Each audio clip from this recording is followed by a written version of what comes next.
Le quería preguntar, ¿por qué en España 7 de cada 10 matrimonios se rompen? El tema es muy complejo, son muchos los factores, ¿no? O sea, hay una etiología de este hecho de gran riqueza.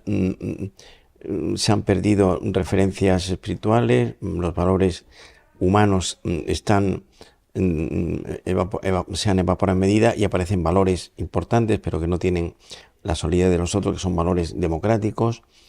Eh, Piense usted, por ejemplo, en los medios de comunicación, la televisión, no en España, sino en medio mundo, tiene como divertimento, como pasatiempo, las revistas del corazón.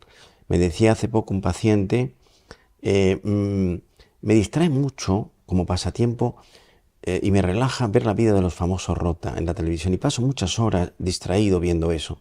Entonces, eso que parece una cosa divertida, en todas las televisiones, Estados Unidos hay mucho de esto, donde se cuenta la vida de los famosos, no de los que tienen prestigio. Una cosa es la fama, que es aparecer y salir mucho de otra. El prestigio es una vida coherente, de cierta ejemplaridad, que empuja a otros a seguirla. Entonces, pues esta sociedad está muy perdida, piense usted. Pues esto que comentaba, yo cuando tenía 10 12 años en mi colegio, en mi clase no había ningún niño de padres separados. Hoy en cualquier ciudad europea la mitad del alumnado son hijos de padres separados, ¿no? Ahora que hablaba un poco del éxito del que hay gente que parece que aparentemente lo tiene todo, pero luego pues no son felices, me gustaría preguntarle qué es para usted una persona exitosa. Bueno, el éxito, o sea, ahí estaría la felicidad, ¿no? La felicidad, decía Don Quijote en las Palabras de Camacho, la felicidad no está en la posada, sino en medio del camino. Que significa que la felicidad se la puede enfocar desde muchos ángulos, pero yo diría que la felicidad consiste fundamentalmente en hacer algo que merezca la pena con la propia vida, algo de cierta interés, en donde uno trabaja ese proyecto al que me refiero antes, ese programa de vida con esas notas, amor, trabajo, cultura, y al mismo tiempo ese proyecto mira a los demás. Es decir, la educación, la auténtica educación consiste en saber gobernarse a sí mismo y, y tener como una premisa importante ayudar a los demás. Es decir, hay una vocación de servicio a los demás que nace de la educación auténtica y verdadera, ¿no? Y por ahí está la felicidad. Entonces, ahí la felicidad absoluta no existe para mí, es una entelequia, se da en el otro barrio. Nosotros tenemos que aspirar a una felicidad relativa, que es, lo he dicho antes, una vida lograda. Intentar sacarle a nuestra vida sin ansiedad el máximo jugo posible, pero sin olvidar, hay dos modalidades de felicidad, así de entrada, que son la felicidad puntual y la felicidad estructural. La felicidad puntual es felices sueños, feliz fin de semana, felices vacaciones. Son momentos importantes en los que uno saborea la vida, dejando un poco quizás la tarea profesional. Y luego está la felicidad estructural, que es yo examino mi vida y hago balance existencial, que es arqueo de caja.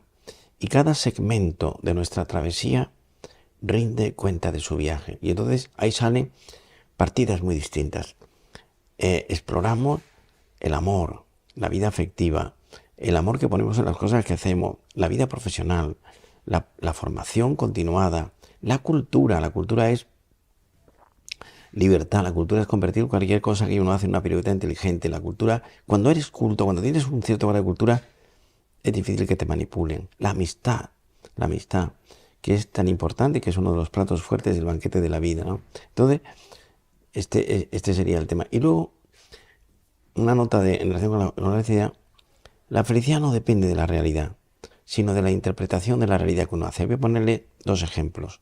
Uno, Tomás Moro. Yo tengo pasión por este personaje del siglo XVI. Tomás Moro muere en 1535 en la cárcel de Londres. Fue Lord Canciller de Inglaterra en la época de Enrique VIII. Y Enrique VIII, entonces no había democracia. La primera tipo de democracia se produce en la Revolución Británica en 1648, no había democracia, y Tomás Moro quiso anular su matrimonio apoyándose en un texto del Levítico. Y Tomás Moro no firmó el documento. Tuvo el coraje, la valentía de que no lo veía correcto. Y entonces el rey, que decía ser amigo suyo, los reyes no tienen amigos, lo mandó a la cárcel y murió en la cárcel de Londres. Y estuvo un año en la cárcel, donde escribe cartas desde la prisión, un libro antológico, ¿no? Y cuando él subía al cadalso, cuando él estaba ya, sabía que iba a cortarle un verdugo la cabeza con un hacha, la Revolución Francesa inventa la guillotina 2 siglos después, él repetía esta frase: yo soy quid nil adventes et omnium possidente. Y repetía esta cantinela latina: yo soy, la traducción en español, yo soy como los que nada tienen y todo lo poseen. Muero por mis ideales y amigo de Dios. Entonces, Tomás Moro dice que muere feliz. Estaba solo en la cárcel, se casó 2 veces, se quedó viudo, se casó 2 veces, su segunda mujer quería que firmara el papel. La felicidad depende de la interpretación que uno hace. Y otro ejemplo de un personaje del mundo ruso, Alexander Solzhenitsyn, estuvo 9 años en un gulag en Siberia, a 40 bajo cero, construyó, eran tratados como, era la maquinaria comunista, tratados como animales, perdió 20 kilos y descubrió ahí el sentido profundo de la humanidad en esas condiciones. Y decía: han sido los años más importantes de mi vida. En Siberia, en condiciones infrahumanas, la felicidad depende de cómo yo hago una lectura de lo que me pasa. ¿Y qué papel juega la espiritualidad en la felicidad?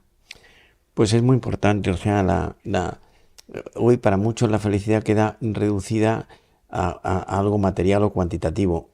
Dinero, poder, triunfo, bienestar material, que no le falte uno de nada, ¿no? Entonces, yo conozco mucha gente que lo tiene todo y que no es feliz, y conozco mucha gente que vive modestamente y tiene un grado de felicidad muy alto, ¿no? Entonces, ahí entra el sentido espiritual. La espiritualidad tiene 3 raíces en Europa. Por orden de llegada, la espiritualidad judía, que tiene un libro que se llama la Torá, que nosotros le llamamos el Pentateuco, y que tiene mucha importancia. Ahí entra pues el Génesis, Éxodo, Levítico, Números y Deuteronomio. Y es importantísimo muchos de esos libros. En segundo lugar, está el Evangelio, que es la vida de Jesús contada por 4 periodistas. San Mateo, que era inspector de Hacienda, recaudador de impuestos; San Marcos, que era el alumno de San Pedro; San Lucas, que era médico; y San Juan, el más joven y el más intelectual. Entonces, cuando uno lee ese libro, ahí hay mucha materia prima para saber gestionar la vida personal. Y el tercer libro es el Corán, que nace nace bien en el siglo VII después de nuestra era. Mahoma recibe, según dice la tradición, un mensaje de un arcángel, lo dicta. Mahoma era analfabeto, lo dicta un amanuense que lo copió en huesos de camello, en tablas de arcilla, y es un libro importante. 1.100 millones de personas siguen más o menos este libro. O sea, por lo tanto, la tradición judeocristiana es la que debe regir nuestros principios en Europa. Doctor, antes hemos hablado de que 7 de cada 10 matrimonios pues fracasan, lamentablemente. Entonces me gustaría ir un poco a la raíz y preguntarle cómo podemos hacer los jóvenes para escoger pues a la pareja adecuada. Bueno, en primer lugar, lo primero que yo diría, para escoger, hay que tener claras las ideas, es decir, la formación, libros que nos ayuden. Yo recomiendo a mis pacientes y a mis alumnos libros. Voy a decir 4 o 5. Gary Chapman, un americano, Los 5 lenguajes del amor. El director del Instituto de Observatorio de Conducta Conyugal de Washington, que tienen un libro, estos dos, que se llama, el libro Love is Never Enough, solo con el amor no es suficiente, que es un libro muy importante. Ahora se me han ido los autores, me saldrán en un momento. Luego, 2 libros míos, uno que acabo de sacar directamente en Estados Unidos, en la editorial de Nueva York, The Challenge of Love, los retos del amor, y otro, El amor inteligente. Es decir, entonces lo primero es, lo primero para enamorarse de una persona, lo primero debe ser la admiración, que es descubrir que esa persona tiene unos valores que nos llaman la atención. En segundo lugar, la atracción. En el hombre es más física y en la mujer es más psicológica. El hombre se enamora por la vista, por la belleza exterior, y la mujer se enamora por el oído. La mujer tiene más profundidad. Luego, pensar que haya una sintonía en ideas y creencias parecidas. Es muy negativo cuando una persona se mete en una relación con alguien que no tiene su misma ideas y creencias. Luego, que vaya habiendo un crecimiento recíproco de la pareja. La pareja va siendo buena, la gente con la que uno está saliendo, la persona con la que está saliendo, cuando te ayuda a crecer como ser humano, cuando saca lo mejor de tu persona, cuando empiezas a entender que esa persona y tú podéis formar un proyecto de vida, cuando hay una espiritualidad entre los dos compartida, y en un momento determinado enamorarse es decirle a alguien, no entiendo la vida sin ti, eres parte fundamental de mi proyecto, mi vida sin ti a mi lado no tiene sentido. Y en esa cascada, en esa fenomenología, el rato final sería, el momento final sería decirle, quiero que seas la madre o el padre de mis hijos. Preguntarle también si piensa que, bueno, si existe la media naranja, y también preguntarle, enamorarse quizás fácil, pero mantenerse enamorado durante toda la vida quizás más complicado.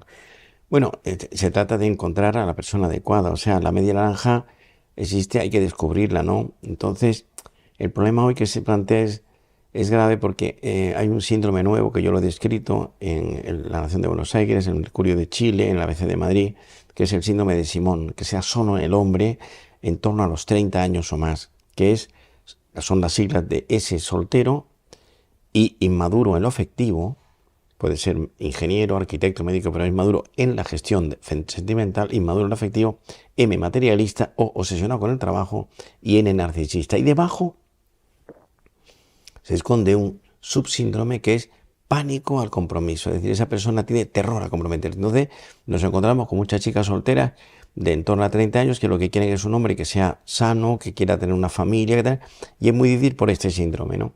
Entonces, ¿cómo mantenerse enamorado? Pues el amor es un trabajo, el amor es alquimia, hay magia, hay códigos secretos. Yo no creo en el amor eterno, creo en el amor que se trabaja día a día, ¿no?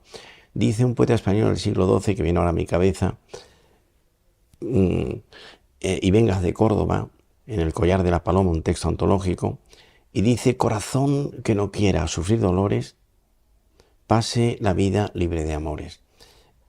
Amor y sacrificio van unidos, o renuncia. Entonces, 4 sugerencias para una pareja con dificultades. 4. Primero, evitar discusiones innecesarias. O sea, las parejas que funcionan bien se discuten muy poco. En segundo lugar, luchar por no sacar la lista de agravios del pasado. O sea, la lista de reproches debe estar guardada bajo llave.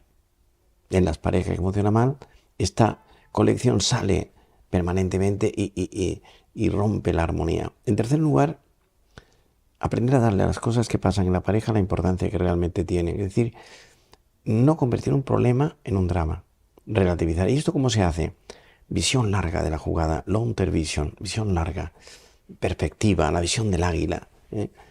Quitar la importancia a esas menudencias que ocurren en cualquier convivencia, porque el guión de la convivencia es muy difícil. Y en cuarto lugar, echarle a la vida, conyugar la vida en pareja, sentido del humor. Es decir, y el sentido del humor es patrimonio de los inteligentes. Es decir, saber reírse uno de sí mismo y con el otro.